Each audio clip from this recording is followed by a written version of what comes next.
चलो बेटा, हम यूनिट 7 का यानी विकिरण की द्वैत प्रकृति, डुअल नेचर ऑफ लाइट, इसका सबसे इंपॉर्टेंट क्वेश्चन पढ़ेंगे। ये क्वेश्चन आपका 3 नंबर में और 4 नंबर में दोनों में पूछा जा सकता है। ठीक है, क्वेश्चन क्या, क्वेश्चन को ध्यान दीजिएगा। आइंस्टीन का प्रकाश विद्युत समीकरण लिखिए तथा सिद्ध कीजिए। ठीक है, इसको आपको डेरिवेट करना है पूरा, बढ़िया से ध्यान दीजिएगा। चलिए, सबसे पहले क्या लिखेंगे, सन 1905 में, किस डेट में बेटा, सन 1905 में आइंस्टीन ने, किसने, आइंस्टीन ने, लिखोगे सन 1905 में आइंस्टीन ने प्लांक के क्वांटम सिद्धांत, इसके अनुसार, प्लांक के क्वांटम सिद्धांत के अनुसार एक प्रकाश विद्युत समीकरण की व्याख्या की।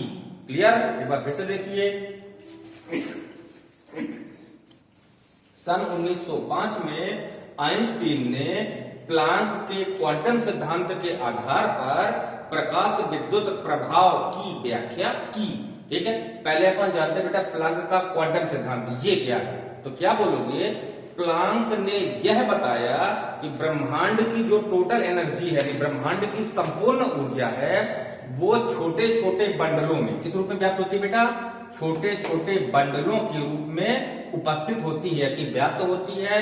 इन बंडलों को हम क्वांटा या फोटान कहते हैं। ये किसने बताया, प्लांक ने। फिर इसका सिद्धांत लिया है आइंस्टीन ने, ध्यान दीजिएगा।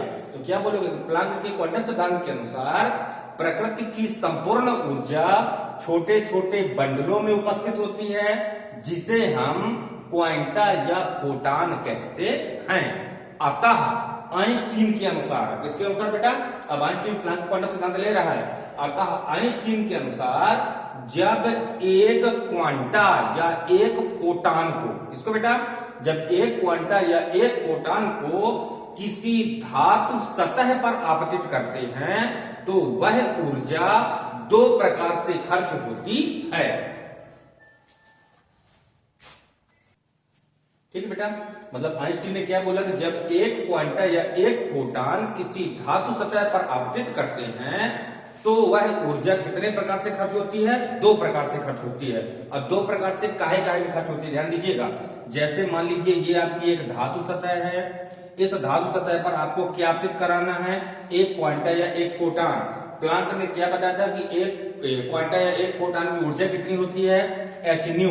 कितनी होती है बेटा, एच न्यू, जहां पे एच क्या है, प्लांक नियतांक, और न्यू क्या है, इसकी आवृत्ति है। ठीक है, तो क्या बोलोगे, जब एक क्वांटा या एक फोटान की ऊर्जा किसी धातु सतह पर आपतित कराते हैं, तो यह ऊर्जा निम्न दो प्रकार से खर्च होती है। नंबर 1, कहे कहे में खर्च होगी, ये ध्यान दीजिएगा। नंबर 1, ऊर्जा का कुछ भाग, क्या बोलोगे बेटा, ऊर्जा का कुछ भाग धातु सतह से इलेक्ट्रॉन को अलग करने में, धातु सतह से इलेक्ट्रॉन को अलग करने में खर्च होता है। उस ऊर्जा को क्या बोलते हैं बेटा, कार्यफलन कहते हैं। इसे कैसे, फाई से प्रदर्शित करते हैं। ठीक है, एच न्यू ऊर्जा को जब धातु सतह पर आपतित करते हैं, तो यह ऊर्जा कितने प्रकार से खर्च होती है, दो प्रकार से। पहला नंबर में क्या बोलोगे कि ऊर्जा का कुछ भाग धातु सतह से इलेक्ट्रॉन को अलग करने में खर्च होता है, उस भाग को क्या बोलते हैं, यहाँ पर कार्यफलन कहते हैं। इसे दर्शाते कैसे हैं, फाई से। अब दूसरा नंबर क्या बोलोगे, शेष भाग, कुछ भाग तो इलेक्ट्रॉन को अलग करने में खर्च हो गया, जो शेष भाग बचा, क्या बोलोगे, ऊर्जा का शेष भाग अलग हुए इलेक्ट्रॉन यानी उत्सर्जित इलेक्ट्रॉन को गतिज ऊर्जा क्या प्रदान करता है बेटा, गतिज ऊर्जा प्रदान करता है। उस गतिज ऊर्जा को कैसे इंडिकेट करते हैं अपन, के से। ठीक, एक बार फिर से देखिए, जब एच न्यू ऊर्जा का एक फोटान धातु सतह पर आपतित कराते हैं, तो यह ऊर्जा दो प्रकार से खर्च होती है। नंबर 1, ऊर्जा का कुछ भाग धातु सतह से इलेक्ट्रॉन को अलग करने में खर्च होता है, उसे हम कार्यफलन कहते हैं। दूसरा में कि ऊर्जा का जो शेष भाग है, ये अलग हुए इलेक्ट्रॉन को गतिज ऊर्जा प्रदान करता है। और गतिज ऊर्जा को हम कैसे दर्शाते हैं बेटा, के से। तो के बराबर कितना होगा आपका, 1/2 mv मैक्सिमम का स्क्वायर। ठीक है, अब भी मैक्सिमम क्यों लिखे हैं, क्योंकि ये जो ऊर्जा उसी इलेक्ट्रॉन को दी जाएगी जो इलेक्ट्रॉन का वेग अत्यधिक होगा, यानी इसीलिए लिखना है आपको 1/2 mv मैक्सिमम का स्क्वायर। ठीक है, लिखेंगे अतः आइंस्टीन के अनुसार कितनी ऊर्जा डिस्ट्रीब्यूट हुई है, एच न्यू ऊर्जा। अतः एच न्यू बराबर काहे में खर्च हुई बेटा, फाई और के ई में, तो एच न्यू बराबर कितना आ जाएगा, फाई प्लस 1/2 MV मैक्सिमम का स्क्वायर। इसको मानना है आपको समीकरण नंबर ए। अब आपको शर्त लगाना है, शर्त क्या लगाना है, यदि ऊर्जा का संपूर्ण भाग, क्या बोलोगे बेटा, यदि ऊर्जा का संपूर्ण भाग धातु सतह से इलेक्ट्रॉन को अलग करने में ही खर्च हो गया है, यानी जितनी ऊर्जा हमने दी है सारी ऊर्जा काहे में खर्च हो गई है, धातु सतह से इलेक्ट्रॉन को अलग करने में, तो उसको जो गतिज ऊर्जा मिलेगी, तो गतिज ऊर्जा का मान कितना बचेगा, 0, क्योंकि सगली ऊर्जा काहे में खर्च हो गई है, धातु सतह से इलेक्ट्रॉन को अलग करने में।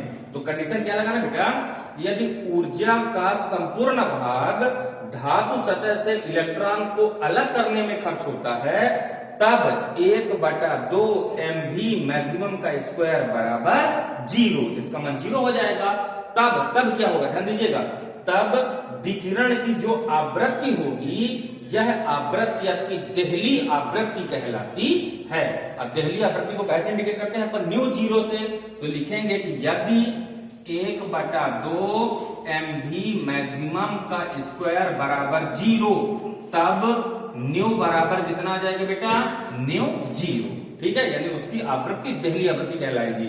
अतः समीकरण 1 में मान भरिए, तो एच न्यू 0 बराबर कितना होगा, फाई प्लस 0, ठीक है, यानी फाई का मान मिल गया, तो फाई बराबर कितना आ जाएगा बेटा, देखिए वाला, फाई बराबर एच न्यू 0, एच न्यू 0, इस फाई के मान को कहां भर देना है, तो समीकरण 1 में लिखेंगे। समीकरण 1 से जब समीकरण 1 में मान भरोगे तो कितना, इधर देखिए, एच न्यू बराबर फाई है ना, और फाई का कितना मान है, एच न्यू 0, तो एच न्यू 0 प्लस ये कितना लिखा बेटा, 1/2 MV मैक्सिमम का स्क्वायर, इसका पंचांतरण करिए, तो 1/2 MV मैक्सिमम का स्क्वायर बराबर H new minus H new 0, यानी 1/2 MV मैक्सिमम का स्क्वायर बराबर, दोनों से कॉमन कितना है बेटा, एच, कितना आ जाएगा, न्यू माइनस न्यू 0। ये है आपका आइंस्टीन का प्रकाश विद्युत समीकरण। इसको अच्छे से करिएगा, इंपॉर्टेंट है ये क्वेश्चन, 3 नंबर और 4 नंबर दोनों में पूछा जा सकता है। ठीक, कोई डाउट हो आपको कमेंट करके पूछ सकते हैं।